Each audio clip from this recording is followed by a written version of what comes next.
So, Priest, you believe that the PBC is feeding Errol Danny Garcia to feed his legacy? No, I believe they trying to feed Errol Spence legacy. Mm-hmm. Yeah. They trying to build it. Yeah. By feeding him Danny, because it's a name. Mm-hmm. He full Porter.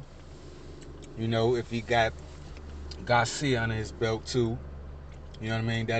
That'll look good. And then that way, some of the, you know what I'm saying, the bigger fights that he can get, you know, later down on the line, it's just gonna make his stock rise.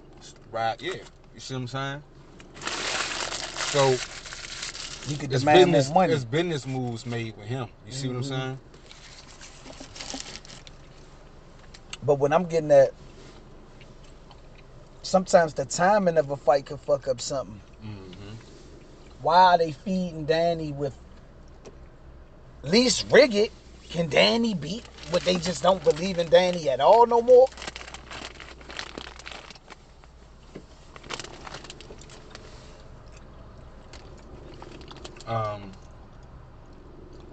Say that again. At least make Danny to me is already a Hall of Famer from accomplishments for this era. Mm-hmm. So he's a for sure name. But the timing of certain fights makes certain fights credible. Mm-hmm. Like when we say when Roy fought Bernard in the second fight, we not really they old. It's not the right time. Mm-hmm. Danny not really beating nobody recently and now fighting Errol. Mm-hmm. It looked like a feed. Mm-hmm. Mm-hmm. And he's still dangerous because he never took no punishment. Mm-hmm. But even if Errol just crush him, they're still going to take away credit from him.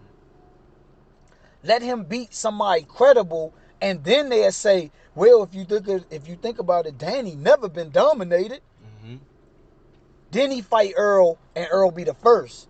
Right now, by him not even being credible, like people don't even think he should have a fight with Errol. If Errol dusts him off, people gonna feel like he shouldn't have been there anyway. Mm-hmm. Get what I'm trying to say? I think it's a good opportunity for Danny, because I know Danny looked at it like it's an opportunity for him to create an upset, and he making money. It could build his legacy. Mm-hmm. So he really ain't losing shit. You know what I'm saying? I know that was a hell of a deal for them to come to him with that fight. You know what I'm saying? Like, I know he was happy as shit to get that. Catch 22 though. What? He's happy because of opportunity, but he also knows it's the end. Oh yeah. When they force feed you, he's on the B side. Mm-hmm. He probably has to fight Errol. Mm-hmm. They didn't come to him with choice. Mm-hmm. They came to him with, this is your next fight. Mm-hmm. Get what I'm trying to say? Mm-hmm.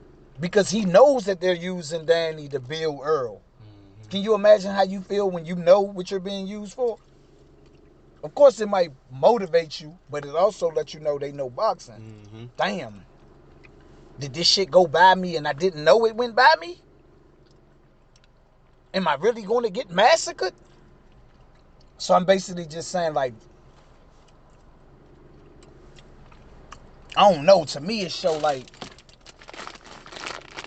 they didn't wash their hands with Danny. To me, he the odd man out right now. I think that's a good fight still, though. I think it's a good fight. It's an interesting fight because to see, and that's another thing why I think they did it too, because he's getting experience with fighting them different styles. You see what I'm saying? His style, because they really trying to prepare him for Crawford. Mm-hmm. Because Crawford is a boxer, and just money too. I ain't even talking about just building this shit when he comes to the table. Mm-hmm. We want this amount of the pie. Because by the time Spence fight Crawford, if he beats everybody, they're going to have it, try to promote it as if it's a worldwide fight. But see, then, I mean, what they going to say about Crawford not fighting no other welterweights, though? You see what I'm saying? That's the fucked up thing. No, because most of the great welterweights is with Al Heyman. Mm-hmm. Crawford with Bob Arm, he with ESPN. Mm-hmm. His dumb ass chose to re-sign with the white man. Mm-hmm. People play their role. People play their little role. I fight any of them. So why would you sign with the nigga? And you could use politics won't make me fight him. So he'll sit around and just get the big fight. After Errol clean up everybody. But Errol saying this, if you want me to do that, it's not going to be a 50-50. I'm talking about the money. Yeah. So that's what they're doing with Errol. Though. That's only right, too.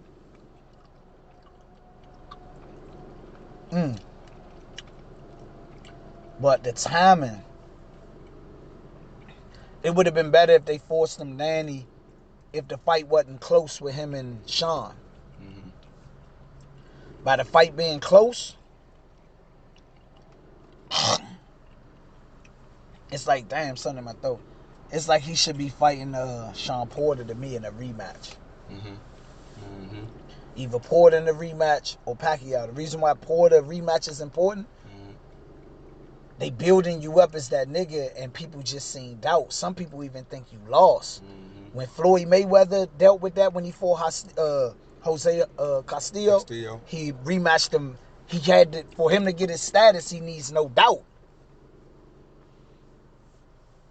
That's a good point right there. I mean, you're right about that. So to me, Porter just did something. Porter kind of hurt Errol's stock to me. Everybody questioning the next bout because how close the Porter fight was, and it hurt Errol's stock because you're not invincible. Because what happened was, and you're not even fighting this nigga immediately. And what it is, he'd be in trouble with a boxer puncher. You see what I'm saying? If he could fight somebody that can box and punch. Give me somebody in history at welterweight. Shit, Trinidad? Hell yeah. Hell yeah. Definitely Trinidad. I got my money on Trinidad. Against Errol. Only thing I would say against Trinidad, though, you can knock him, you can hit his chin. You know what I'm saying? But he gonna hit your ass. You feel what I'm saying? And that's what I like to see. I want to see that. I want to see a nigga like that against Errol. Garcia could be like that. If he, you know what I'm saying? If he's tuned up. But he ain't aggressive enough like Trinidad. That's what I'm saying. Trinidad go get you. Danny is like a counter.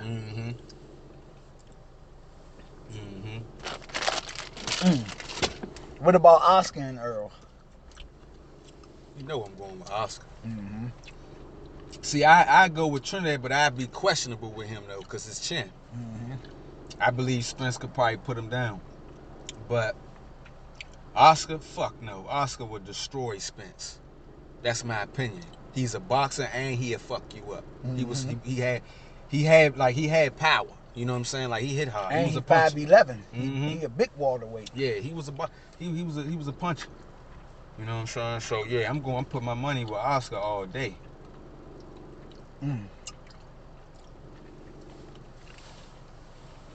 Believe it or not, when he fought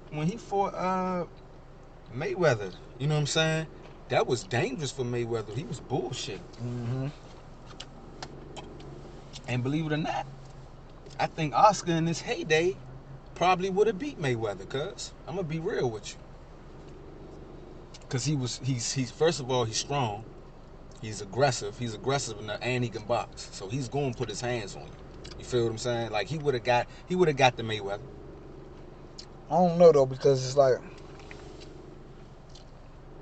when you see a young Oscar, how he got outboxed by Pernell.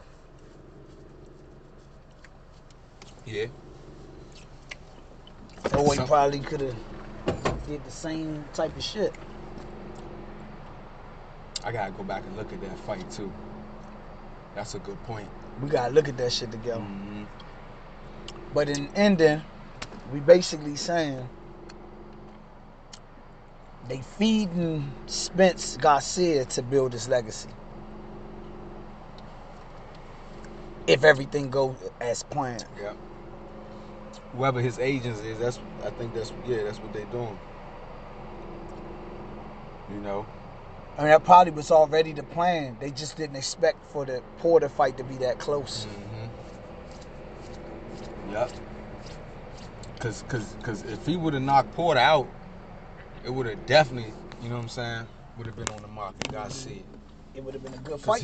Cause he looked like the bad guy, like he's sweeping niggas. You see what I'm saying? Who next? The quiet killer. Cause believe it or not, he don't really do that much talking. He just simply say. You feel what I'm saying?